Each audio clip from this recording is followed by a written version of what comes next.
हाँ जी, तो इस तो बाद ट्रिग्नोमेट्री ਦੇ ਵਿੱਚ ਇੰਟੀਗ੍ਰੇਸ਼ਨ ਆ ਜਾਂਦੀ ਹੈ। ਉਹਦੇ ਸਾਨੂੰ ਨਾ ਬੱਚੇ ਫਾਰਮੂਲੇਜ਼ ਕੀ ਯਾਦ ਰੱਖਣੇ ਪੈਣੇ, ਜਿਵੇਂ ਇਹਦੇ ਤਾਂ ਸਾਡੇ ਕੋਲੇ ਕੀ ਹੈ ਟੈਕਨੀਕਸ ਨੇ ਹਨਾ, ਵੀ ਅਸੀਂ ਕਿਵੇਂ ਮਤਲਬ ਇੱਕ ਵਾਰੀ ਅਸੀਂ ਮੈਥਡ ਸਿੱਖ ਲਿਆ, ਅਸੀਂ ਕੀ ਹੈ ਡੈਰੀਵੇਟਿਵ ਕੈਲਕੂਲੇਟ ਕਰ ਸਕਦੇ ਆ। ਜਿਹੜੇ ਟ੍ਰਿਗਨੋਮੈਟਰੀ ਫੰਕਸ਼ਨਸ ਨੇ ਉਹਦੇ ਤੁਸੀਂ ਡਾਇਰੈਕਟ ਫਾਰਮੂਲਾਜ਼ ਹੀ ਯਾਦ ਕਰ ਲਿਓ, ਠੀਕ ਹੈ, ਉਹਦੇ ਨਾਲ ਹੀ ਤੁਸੀਂ ਉਹਨੂੰ ਵੀ ਯੂਜ਼ ਕਰ ਸਕਦੇ ਹੋ, ਈਜ਼ੀਲੀ ਯਾਦ ਹੋ ਜਾਣਗੇ, ਕੋਈ ਐਡੀ ਵੱਡੀ ਗੱਲ ਨਹੀਂ। अच्छा एक चीज होर सुन लो उस तो पहला मेरे ध्यान च आ गया, कई बार ना टर्म्स कुछ एवें होनी है, मतलब जो y is equal to 4x plus 3 4x minus 3, ਤੁਹਾਨੂੰ ਕਹਿਣਗੇ ਵੀ फाइंड dy by dx। इस क्वेश्चन ਨੂੰ ਕਰਨ ਦੇ ਨਾ ਦੋ ਤਰੀਕੇ ਨੇ, ਇੱਕ ਤਾਂ ਡੈਰੀਵੇਟਿਵ ਦੇ ਵਿੱਚ ਆਉਂਦਾ ਪ੍ਰੋਡਕਟ ਰੂਲ, ਤੁਸੀਂ ਉਹ ਲਗਾ ਸਕਦੇ ਹੋ, ਇੱਕ ਤੁਸੀਂ ਸਿੰਪਲੀ ਇਹਨਾਂ ਨੂੰ ਮਲਟੀਪਲਾਈ ਕਰਕੇ ਕਰ ਸਕਦੇ ਹੋ, ਮਲਟੀਪਲਾਈ बोथ इक्वेशन, ਇਹਨਾਂ ਨੂੰ ਮਲਟੀਪਲਾਈ ਕਰੋ ਕੁਆਡਰੇਟਿਕ ਇਕੁਏਸ਼ਨ ਬਣੂਗੀ, ਉਸ ਨੂੰ ਕਰਨਾ ਆਉਂਦਾ ਆ ਦੇਖੋ, ਜੇ ਮੈਂ ਇਸ ਮੈਥਡ ਦੇ ਨਾਲ ਇਹ ਕੁਐਸਚਨ ਮੈਂ ਇੱਕ ਵਾਰ ਕਰਕੇ ਦਿਖਾਣਾ, ਜਿਵੇਂ y ਇਜ਼ ਇਕੁਅਲ ਟੂ ਇਹਨੂੰ ਇਹਦੇ ਨਾਲ ਮਲਟੀਪਲਾਈ ਕਰਾਂਗੇ ਤਾਂ देखो a की हो गया a square minus b square हो गया ना, देखो a प्लस b है, a माइनस b है, ठीक है। चलो जब मल्टीप्लाई मैं कर भी देवां एक बारी, कितना होगा 16x स्क्वायर, फिर कितना हुआ है माइनस 12x,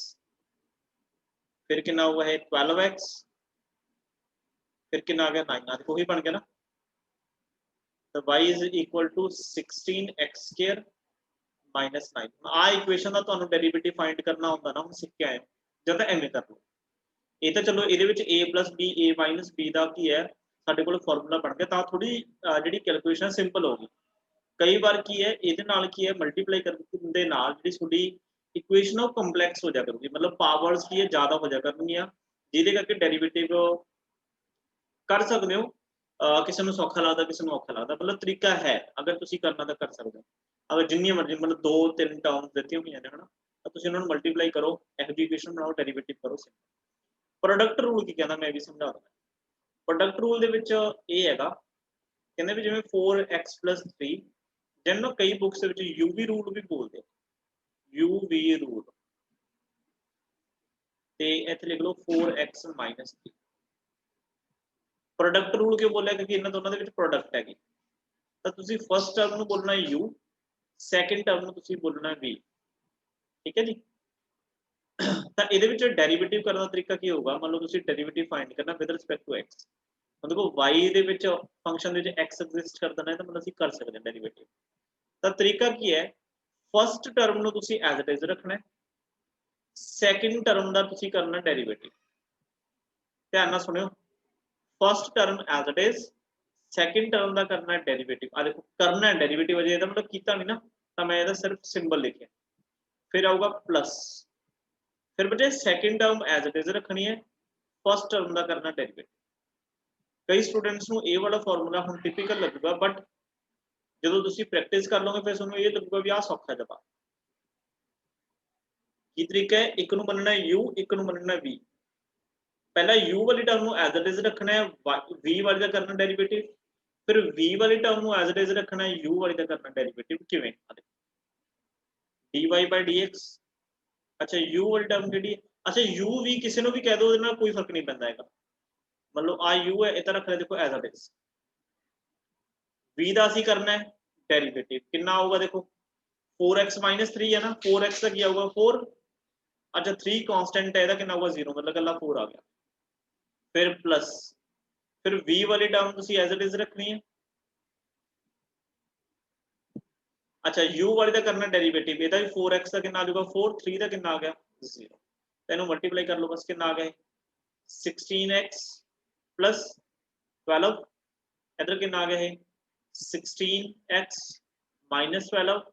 12 ना 12 की हो गया कैंसल, तो कितना आ गया देखो 32x। ਤੇ ਇਸ ਸਾਈਡ ਦੇਖੋ ਲੈਫਟ हैंड साइड ਹੁਣ, ਜੇ मैं ਇਹਦਾ भी डेरिवेटिव करता dy by dx,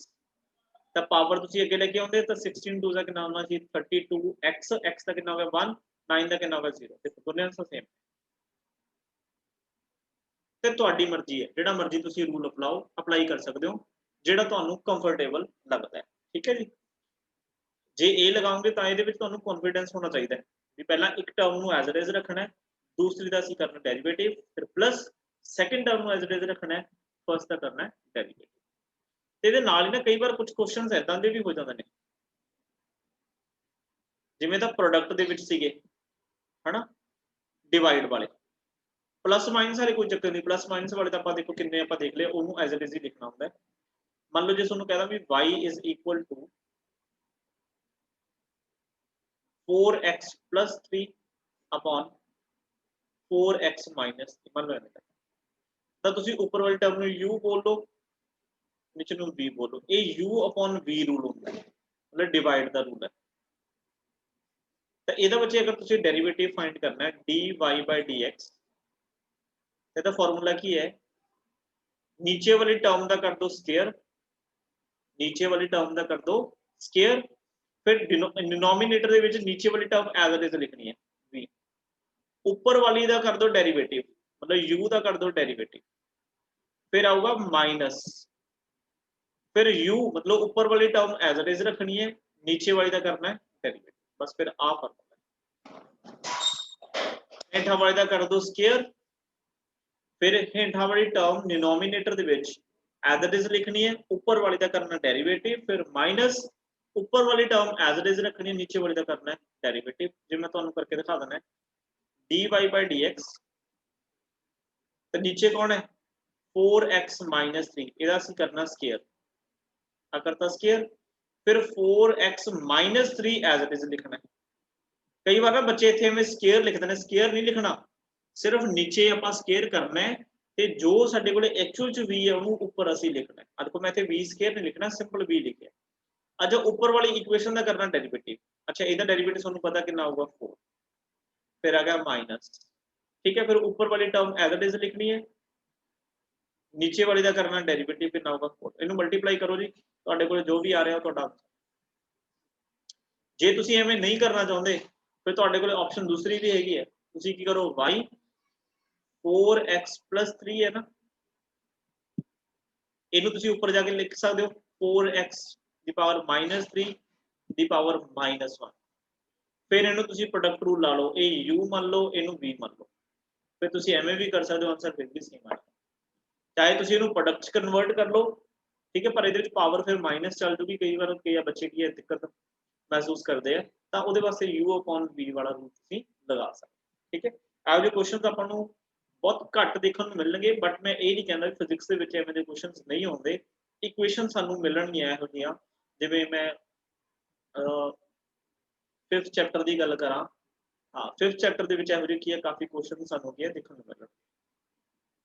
चलो अगे लास्ट दे विच बस असीं ट्रिग्नोमेट्री फंक्शनस बारे पढ़ांगे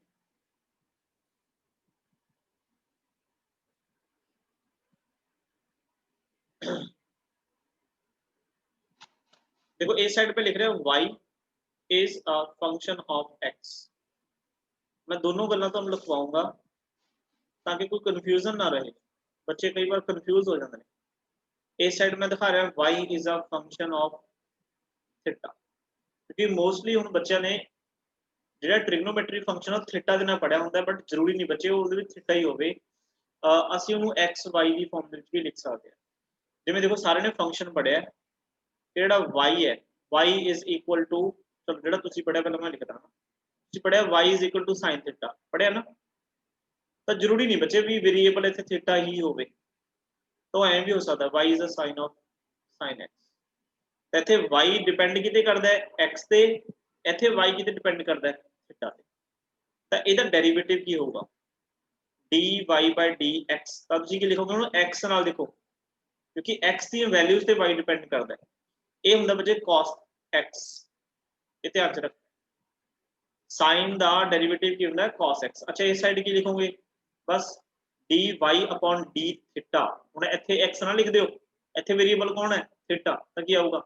cos theta ਇਹ ਜੋ ਤੁਸੀਂ ਇੱਕ ਦੋ ਵਾਰੀ ਅੱਜ ਬੋਲੋਗੇ ਨਾ ਤੁਹਾਡੇ ਯਾਦ ਹੋ ਜਾਣਗੇ ਸੈਕਿੰਡ मान लो कि मैं y is equal to cos x, तो ਇਹਦਾ ਬੱਚੇ ਜਿਹੜਾ ਡੈਰੀਵੇਟਿਵ ਹੈ dy by dx ਇਹ ਹੁੰਦਾ ਮਾਈਨਸ sin x। देखो मेरे भी याद होए ने, ਤੁਹਾਡੇ भी याद हो जानियां है। अगर मैं कहा y is equal to cos theta, तो कि dy by d थीटा कितना होगा, आंसर होगा माइनस ऑफ sin थीटा। अगर मैं ਤੁਹਾਨੂੰ कहा y is equal to tan x, तो ਜਿਹੜਾ ਇਹਦਾ ਡੈਰੀਵੇਟਿਵ है वो ਹੁੰਦਾ secant square x। सिमिलरली अगर y is equal to tan theta है, तो y the derivative with respect to theta होगा secant square थीटा। अगर मैं ਤੁਹਾਨੂੰ कहा y is equal to cot x, तो derivative with respect to x होगा minus cosecant square x।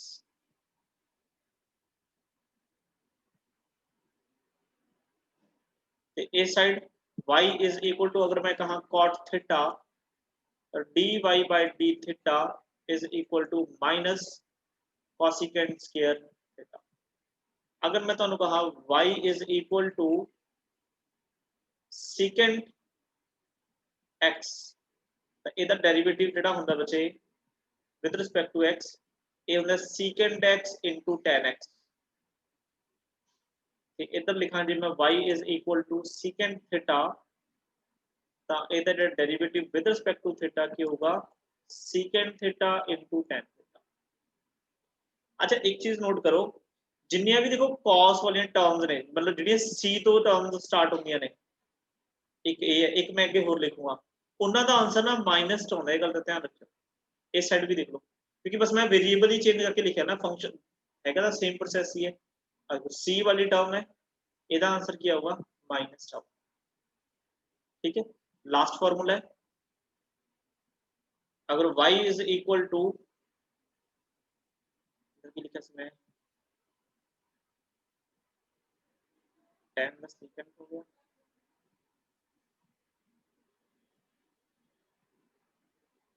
cos हो गया, tan हो गया, cot हो गया,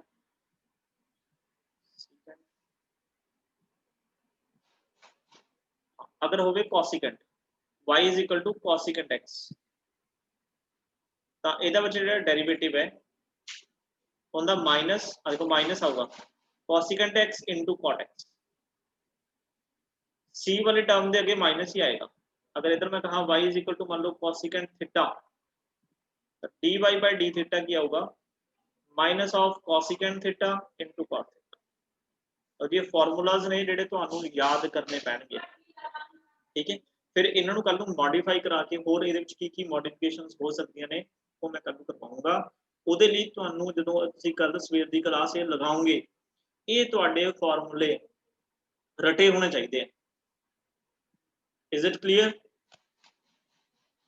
यस सर। बस Yes, ठीक है, sir. ਅੱਜ ਦੇ ਲਈ ਇੰਨਾ ਹੀ ਕਰਾਂਗੇ। ਠੀਕ ਹੈ ਬੱਚੇ, ਫਿਰ ਵੀ ਅਗਰ ਤੁਹਾਡਾ ਕੋਈ ਡਾਊਟ ਰਹਿ ਜਾਏ ਹਨਾ, ਤਾਂ ਤੁਸੀਂ ਮੈਨੂੰ ਫੋਨ ਵੀ ਕਰ ਸਕਦੇ ਹੋ, ਮੈਨੂੰ WhatsApp ਤੇ ਮੈਸੇਜ ਵੀ ਕਰ ਸਕਦੇ ਹੋ,